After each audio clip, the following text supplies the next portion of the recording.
Noong May 3, 2014, sa isang marangyang hotel sa Guangzhou, Guangdong Province, China, abala ang mga bisita mula sa iba't ibang lugar. Sa gitna ng umagang puno ng aktibidad, nakatanggap ng abiso ang front desk na naka-check out na ang room 316. Kaagad na ipinadala ang isang housekeeping staff upang linisin ng kwarto. Hila-hila ng staff ang cart na puno ng panlinis. Naglakad siya sa pasilyo hanggang sa dulo kung saan naroon ang kwarto. Pagbukas pa lang niya ng pinto, ang una niyang napansin ay ang di pangkaraniwang kalinisan ng kwarto.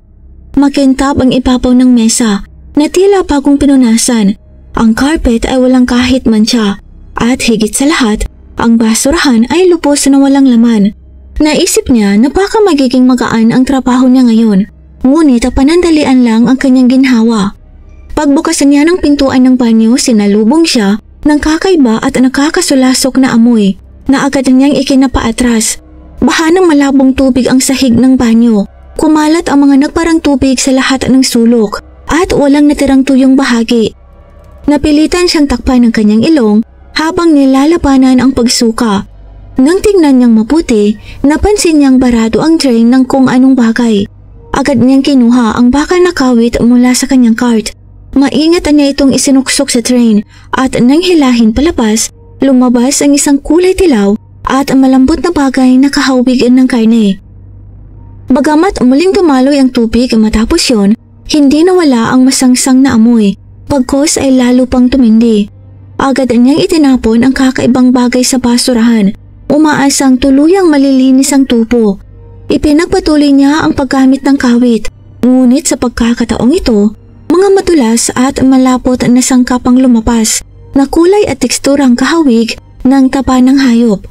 Habang mas lalo niyang nililinis, lalong lumalakas ang mapahong amoy hanggang sa halos hindi na matiis ang sikip na espasyo ng banyo. Ano to? Tanong niya sa sarili. Iniisip kung ano kaya ang itinapon ng bisita sa train. Pinigil niya ang hininga at yumuko para masuri pa ang natirang madulas na bagay. Sa sumunod na sandali, nanlaki ang kanyang mga mata. Tila huminto ang tipok ng kanyang puso. Sa gitna ng mga dilaw na piraso at mga tila tapa, may mga bahagi na kahawig ng balat ng tao. Nabalot siya sa matinding takot. Agad siyang tumayo, kumaripas palabas ng banyo, lumabas ng kwarto at mabilis na bumaba patungong front desk sa unang palapag. Nanginginig ang boses niya habang ibinabalita ang natuklasan. Nang marinig yun, biglang nagiba ang ekspresyon ng staff at kaagad nilang dinampot ang telepono upang tawagan ng pulisya. Ang dating mapayapang atmosphere ng hotel ay biglang napalitan ng nakakakilabot na nakapa. Makalipas ang ilang sandali, bumasag sa katahimikan ng Guangzhou ang matitinis na sirena. Sunod-sunod na dumating ang mga otoridad sa harapan ng hotel. Agad na pumasok ang ilang pulis sa lobby, kasunod ang mga forensic experts na may dalang espesyal na kagamitan. Inihatid sila ng staff sa room 316 sa ikatlong palapag. Pagbukas ng pinto, sumalubong ang matinding amoy na nagpayanig sa lahat ng naroon. Agad na nagtungo ang mga forensic experts sa banyo, ang sentro ng insidente. Isa-isang kinolekta ang mga matulas at madilaw na sangkap. Inilagay sa evidence box at tinatakan. Matapos ang masusing pagsusuri, nagbigay ng paunang pahayag ang pangunahing forensic expert. Ang mga sample ay nagtataglay ng katangiang tumutukoy sa tisyo ng tao. Sa puntong yun, malinaw na umuusad na patungo sa isang kasong kriminal ang investigasyon. Dagdag pa rito, nakakita sila ng manipis na bakas ng dugo sa gilid ng pintuan at dingding ng banyo. Ang mga maliit ngunit nakasisindak na ebidensya ay nagbigay ng larawan ng posibleng karumal-dumal na tagpong naganap sa loob ng kwarto. Kasunod nito, masusing sinuri ng ibang pulis ang buong kwarto. Mula sa ilalim ng kama, likod ng kurtina, loob ng aparador hanggang sa mga sulok ng mesa. Bawat bahagi ininspeksyon, ngunit maliban sa banyo, tila walang naiwang bakas. Parang sinadyang burahin ng dating bisita ang lahat ng ebidensya ng kanyang presensya. Sunod, pinalawak ng mga pulis ang paghahanap sa buong ikatlong palapag ng hotel. Sa isang sulok ng hagdanan, nakatagpo sila ng dilaw na plastic bag. Karaniwan ang hitsura nito, wari pang karaniwang basurang pangbahay. Ngunit nang buksan nila ang maluwag na pagkakatali, sumirit ang mapahong amoy. At sa loob nito ay natagpuan ang mga piraso ng laman at ang maliliit na buto. Ang laman ng plastic bag ay nagpatindig ng balahibo ng lahat ng naroon. Sa pinalawak na imbestigasyon ng pinangyarihan, nagpatuloy ang mga investigador sa paghahanap sa likurang bahagi ng kusina ng hotel. Doon, katabi ng malalaking industrial garbage bins, natagpuan nila ang maingat na nakatali ng mga itim na plastic bags na naglalaman ng mga pira-pirasong bahagi ng katawan, mula sa iba't ibang laki ng laman hanggang sa maingat na tinadtad ng mga buto. Sa isa sa mga bag, natagpuan nila ang tila bahagi ng dibdib ng isang tao. Sa puntong iyon ang bahagyang nabuksan ng misteryo at lumantad ang katotohanan sa likod ng kaso. Isang karumal-tumal na krimen ang naganap sa Marangyang Room 316. Hindi lamang pagtapos ng tao ang naganap, kundi ang malupit na paghiwa-hiwa ng katawan ng biktima na tila sinadya upang burahin ang lahat ng bakas ng karumal-dumal na krimeng ito. Ipinahiwatig ng maingat na pamamaraan ng kriminal na siya ay hindi lamang tuso, kundi may kakayahan ding kontrahin ang mga teknik ng investigasyon. Subalit kahit may libot na ng mga pulis ang bawat sulok ng hotel, hindi pa rin nila matagpuan ang ulo at ang mga buto ng binti ng biktima. Ang detaling ito ang lalo pang nagpalapo at nagpalalim sa misteryo ng kaso. Ang pinakamahalagang tanong ngayon ay sino ang biktima. Sinaliksik ng pulisya ang record ng Room 316 at natuklasan nilang ang nakarehestrong bisita ay isang 28 years old na babaeng si Yang Muching mula Yunnan. Ayon sa computer system ng hotel, nag-check-in siya noong April 30th at noong umaga ng May 3rd naka-check out na siya. Subalit nahirapan ang mga investigador nang ang numerong nakarehestro kay Muching ay palaging naka-off. Doon nagsimulang pumasok ang nakakatakot na hinala. Si Muching ba mismo ang biktima? Hinugot ng mga pulis ang surveillance footage. Bandang 9:12 ng gabi, makikita si Muching na pumasok mag-isa. Suot ang puting blouse at asul na palda at may dalang dalawang bag. Matapos ang check-in, umakyat siya sa kanyang silid. Ilang minuto lamang ang lumipas, bumaba siya muli sa front desk para humingi ng dagdag na toiletries. Dito inisip ng pulisya na maaaring may isa pang taong makakasama niya sa kanyang kwarto at hindi nga sila nagkamali. Makalipas ang ilang sandali, lumitaw sa CCTV ang isang lalaking nakaputing baseball cap at may takip ang mukha gamit ang mask. Lubos na kahina-hinala. Hindi siya dumaan sa front desk at diretso itong umakyat. Sa kamera sa ikatlong palapag, nakita nilang kumatok at pumasok ang lalaki sa Room 316 ni Muching. Ngunit ang ikinagulat ng mga pulis, mula ng araw ng check-in hanggang sa mismong araw ng insidente, May 3rd, hindi na muling nakita si Muching na bumaba o lumabas ng hotel. Samantalang ang lalaking kahina-hinala ay ilang ulit na pumasok at lumabas sa loob ng 3 araw. Palaging madalang mga plastic bags at laging itinatago ang kanyang mukha. Ayon sa staff ng front desk, noong alas 9 ng umaga ng May 3rd, ang parehong lalaki ang nag-check out sa Room 316. Hindi na muling lumitaw si Muching. Sa kamera, malinaw na makikita ang lalaki na palabas ng hotel. Tangan ang bag ni Muching sa isang kamay at isang pulang plastic bag sa kabilang kamay. Mula rito, binuo ng pulisya ang isang matapang na hinuha. Malamang si Muching ang pinaslang at siya ring hiniwa-hiwa ng misteryosong lalaki. Isa pa, malinaw na kilala ni Muching ang lalaki. Kung hindi, bakit na ito basta-bastang pinagbuksan ng pinto noong April 30? Kaya't mas tumibay ang tsorya na isa itong krimen na ginawa ng isang taong malapit sa kanya. Ngunit ang malaking tanong, ano ang motibo? Sinimula ng pulisya ang pagsisiyasat sa mga koneksyon ni Muching. Kinabukasan, inilabas ng Forensics Department ang resulta. Lahat ng sample tissue ay mula sa isang babaeng nasa hustong gulang. At matapos ang DNA test, nakumpirma na ang biktima ay si Yang Muching mismo. Nakontak ng pulisya ang pamilya ni Muching. Ayon sa kanila, alam nilang may plano si Muching na magpakasyon para sa holiday ng May 1.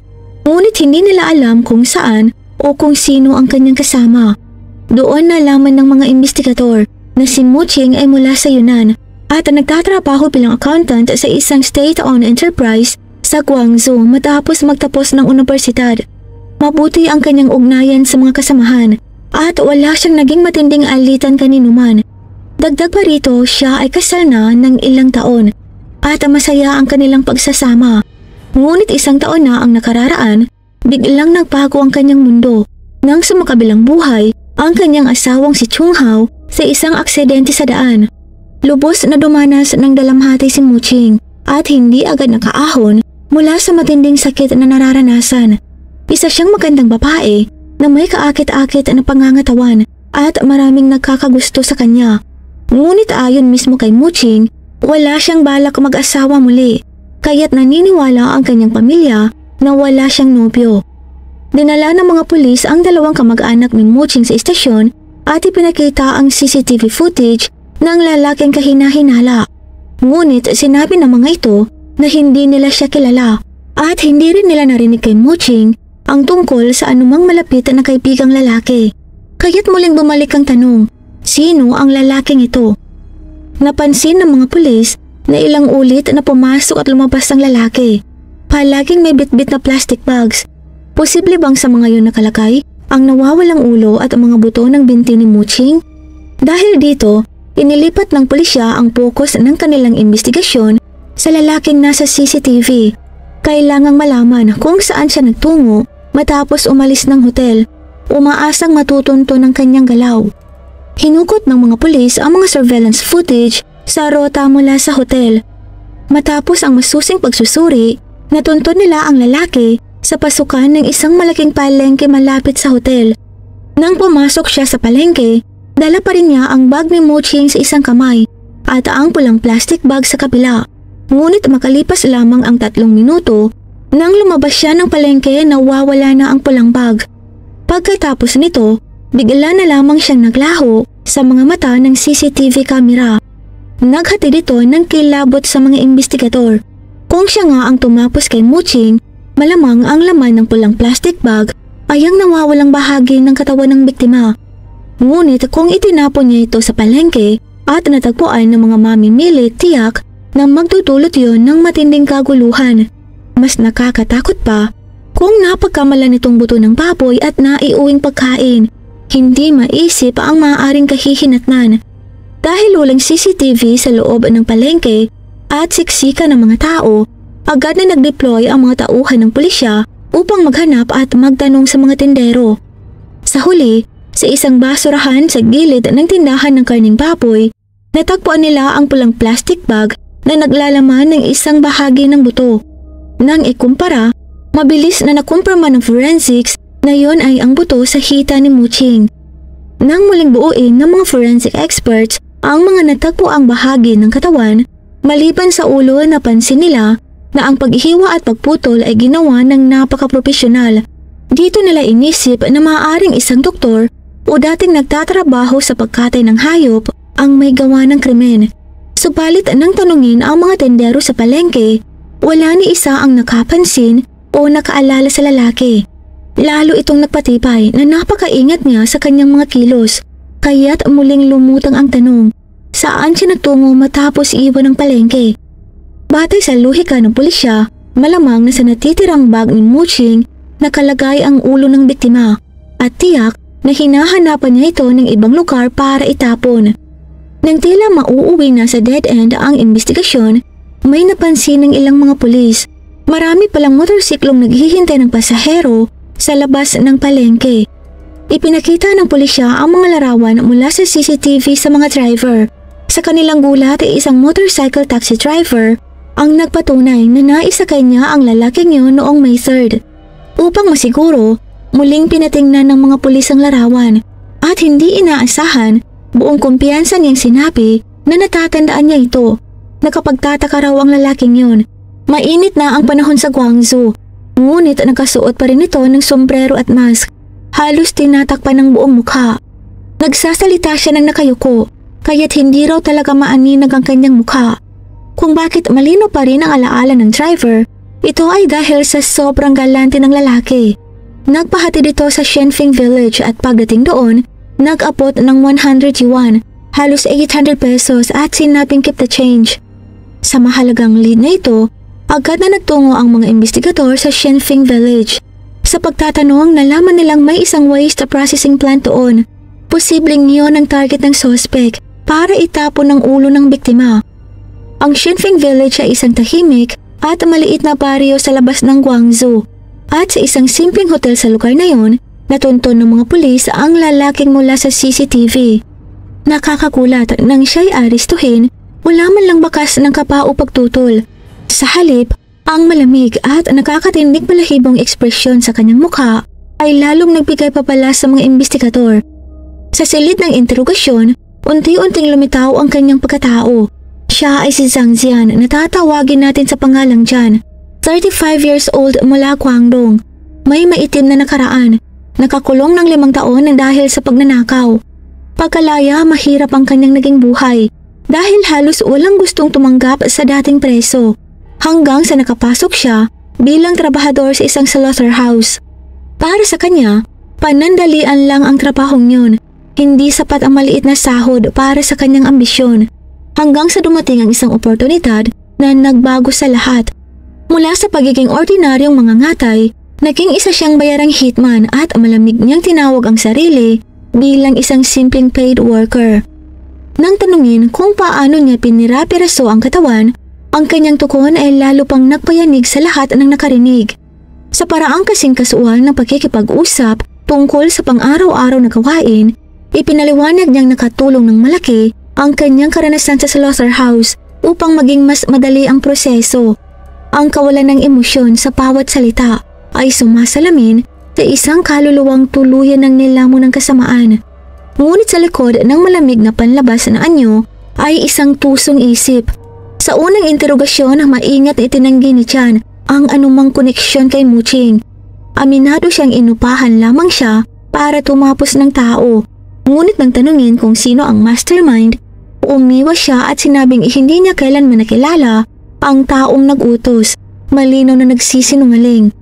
Hindi makapaghintay ang mga investigador na paikot-ikot pa siya, kaya't nagsagawa sila ng mas malalim na pagsisiyasat sa kanyang nakaraan. Doon nila natuklasan ang mas nakakagulat na katotohanan. Tulad ng nabanggit, na biyuda si Muching 1 taon na ang nakararaan nang mamatay ang kanyang asawang si Chung Hao sa isang aksidente sa daan. Ang driver ng sasakyang bumangga ay nagngangalan ding Zhang Jian. Ngunit hindi lang basta kapangalan, siya mismo ang pari Hong Jian na ngayon ay nasa kamay ng pulisya. Maaari bang simpleng coincidence lang ito? Nadiskubre ng mga pulis na ilang sandali matapos ang pagkawala ng asawa ni Muching, may natanggap siyang 300,000 yuan o katumbas ng 45,000 pesos na padala kay Jian sa kanyang account, at ang nagpadala si Muching mismo. Lalong tumindi ang misteryo. Nangangahulugan ba ito na ang aksidenteng ikinamatay ng asawa ni Muching ay sinadya? Si Muching ba mismo ang umupa kay Jian para iligpit ang kanyang asawa?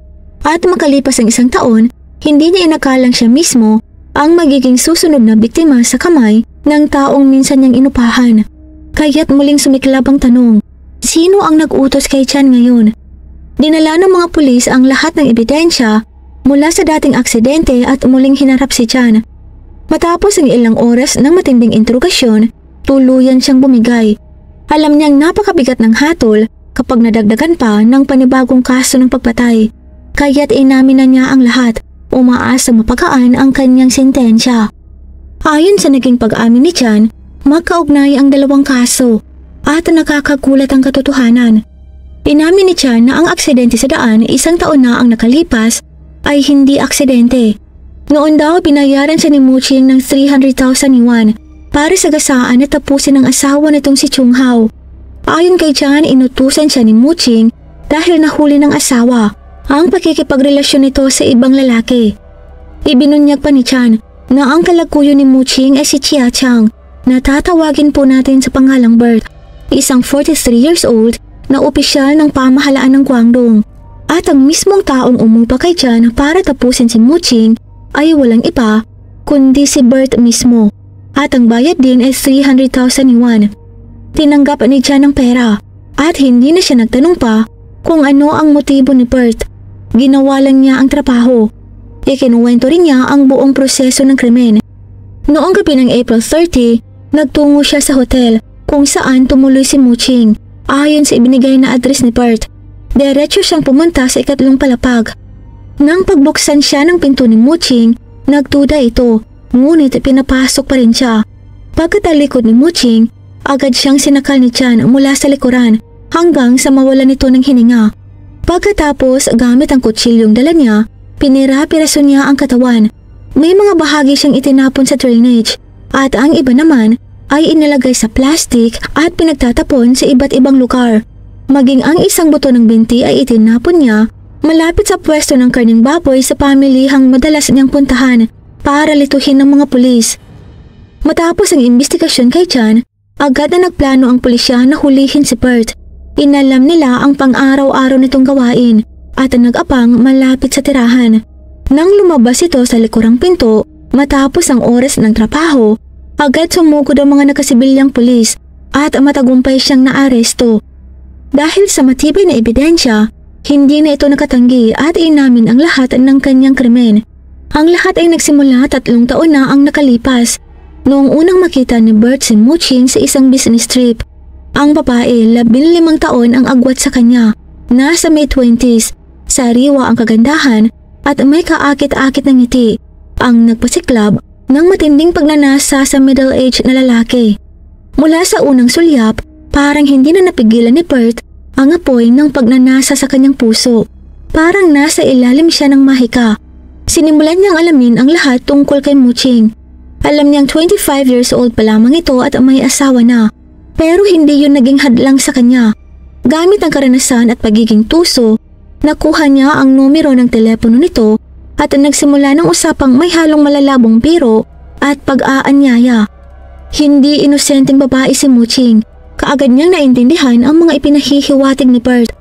Doon nagsimula ang mapanganib na laro, mga sekreto sa text, reklamo tungkol sa buhay nilang mag-asawa at mga himutok. Unti-unti naging tulay ito tungo sa mga pribadong pagkikita hanggang tuluyan silang mahulog sa bawal na relasyon. Ngunit mahigit 1 taon na ang nakalipas, nabunyag kay Chung Hao ang kanilang relasyon. Ginamit ito ni Muching para itulak ang kanyang kagustuhan. Maaga siyang nag-asawa at nang tumuntong sa mid-20s, nagsimulang magbago ang kanyang pananaw sa buhay. Likas siyang maganda at laging may humahanga. Kaya't nang makilala niya ang makapangyarihan at mayamang si Bert, nakita niya ang posibilidad ng marangyang buhay. Lumakas sa kanyang puso ang pagnanais na takasan ang karaniwang buhay at ang maghabol ng luho. Dahil dito, hindi na niya matiis ang simpleng pagsasama nila ni Chung Hao. Nagpasya siyang hingin ng diporsyo upang habulin ang bagong buhay na inaasam. Ngunit laking gulat niya nang si Chung Hao na dati maamo at tahimik ay biglang nagbago.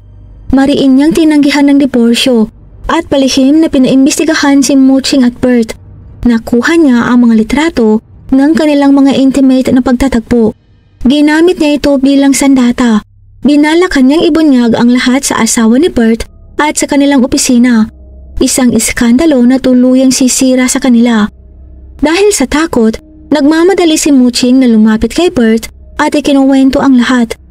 Nang marinig ni Bert na ibubunyag ni Chung Hao ang sekreto, agad siyang namutla.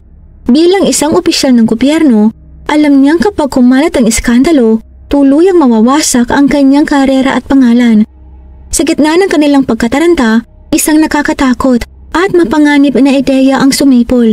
Ang tanging solusyon ay ang tuluyang burahin si Chung Hao. Upang maisakatuparan ng plano, lumapit si Bert kay Chan. Ibinigay niya kay Muching ang 300,000 yuan upang makipag-ugnayan kay Chan at planuhin ang isang peking aksidente sa kalsada. Sa huli, naisagawa nga ni Chan ang plano at iniligpit si Chung Hao sa isang stage na aksidente sa trapiko. Idineklara ito ng Departamento ng Transportasyon bilang aksidente. Si Muching naman bilang pamilya ay kusang nagpasyang huwag nang magsampa ng kaso. Dahil dito, ilang buwan lang sa kulungan si Chan bago tuluyang nakalaya. Sa lohika, dapat doon na natapos ang lahat, makapagpatuloy ang bawat isa nang walang bigat sa kalooban. Ngunit nakakagulat makalipas lamang ang 1 taon, muling inupahan ni Bert si Chan at ang target ngayon ay si Muching mismo. Ano ang nagtulak mula sa isang masidhing relasyon patungo sa isang matinding pagkamuhi? Nakatako ang kasagutan sa mas malalim na kadiliman. Matapos ang pagkamatay ni Chung Hao, tuluyang nakalaya si Mu Qing mula sa lahat ng hadlang, kaya naging mas madalas ang pakikipagkita niya kay Bert. Ngunit habang tumatakal, lalong naligaw si Mu Qing sa relasyong walang pangalan. Napagod siya sa pagiging isang tagong kapit, isang babae na walang lugar sa publiko. Para lang kay Bert, nagawa niyang lumabag sa batas at makisali sa isang pagpatay, ngunit nanatili pa rin siyang walang magawa at walang puwang sa buhay nito. Dahil dito, nagsimula siyang pilitin si Bert na makipagdiborsyo sa asawa. Nagbanta pa siya na ibubunyag ang kanilang lihim, kabilang na ang pag-upa nila ng hitman upang tapusin ang asawa niyang si Chung Hao. Naging tensyonado ang kanilang relasyon, ngunit si Bert ay hindi kailanman nagbalak na iwan ng asawa. Para sa kanya, si Mu Qing ay panandali ang aliw lamang, isang kasiyahan sa labas ng kasal. Alam niyang kapag iniwan niya ang asawa at anak, siya ay magiging tampulan ng paghamak ng lipunan. Kaya't ang tanging magagawa niya ay paikutin si Mu Qing. Sinasabing kailangan lamang ng panahon ng diborsyo. Ngunit alam ni Mu Qing na puro palusot lamang yun, kaya't nagbigay siya ng huling ultimatum. Dapat makipagdiborsyo si Bert sa asawa nito sa loob ng 1 buwan o isusuplong niya sa mga otoridad ang lahat ng kanilang kasalanan. Sa puntong yun, naramdaman ni Bert na wala na siyang mapagtakasan. Lalo pat noon, nasa kritikal na yugto siya para sa promosyon. Natakot siyang gumuho ang lahat ng kanyang pinaghirapan. Kaya pumasok sa isip niya ang isang madilim na solusyon. Kailangang mawala si Mu Qing. Muling kinuha ni Bert si Chan at muling binayaran ng 300,000 yuan. Gumawa siya ng kasinungalingan tungkol sa diborsyo at inanyayahan si Mu Qing na magkita sila sa panahon ng bakasyon ng May 1. Saka ipinaliwanag niya ang plano kay Chan. Gabi ng April 30th, dumating si Mu Qing sa hotel na may dalang matinding pag-asa. Iniisip na magsisimula na ang bagong buhay kasama ang kanyang minamahal. Ngunit sa halip na pagmamahal, kamatayan ang sumalubong sa kanya. Sa loob ng 20 minutes, malupit siyang tinapos. Binakasan ang kanyang buhay habang napapalot pa sa ilusyon ng hinaharap. Ang iniwan lamang ay ang inaakala ni Bert at Chan na kanilang perpektong krimen. Ngunit matapos mailantad sa mga pulis ang buong katotohanan, natahimik ang interrogation room. Nang tanungin si Bert kung mayroon siyang nais sabihin, inisip ng lahat na baka siya magsisisi. Ngunit sa halip ang umisi siya ng malamig, itinaas ang ulo at ibinunton ang lahat ng sisi kay Mu Qing. Kung hindi lang umano siya nito patuloy na inakit, hindi sana ito nangyari. Si Mu Qing umano ang may kasalanan sa lahat. Puno ng galit at paninisi ang kanyang tinig, para bang isa siyang inosenteng biktima na tinulak lamang ng kapalaran. Ang kanyang kalamigan at kawalan ng konsensya ay nagpagulat at nagpagalit sa lahat ng naroroon. Noong 2015, umabot sa paglilitis ang kaso ni Mu Qing. Ipinasya ng hukuman na ang krimen ni Bert at Chan ay labis na malubha, walang kahit anong makapagpapagaan na dahilan. Pareho silang hinatulan ng parusang bitay at habang buhay na tinanggalan ng karapatang pampolitika. Nang ipatawang hatol, umalingaw-ngaw ang hampas ng martilyo.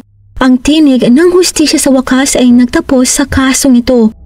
Ang 2 beses na pag-upa ng hitman sa kasong ito ni Mu Qing ay tila isang totoong thriller crime drama na isinabuhay.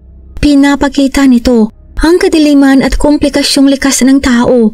Isang kaso sa loob ng isang kaso na parang katang-isip lamang ngunit totoong nangyari. Si Chung Hao na gumamit ng pananakot upang kontrolin ang sitwasyon, sa huli siya rin ang naging biktima. Si Mu Qing na nagnanais ng tinatawag na pag-ibig, gumamit ng sukdulang paraan upang alisin ang balakid.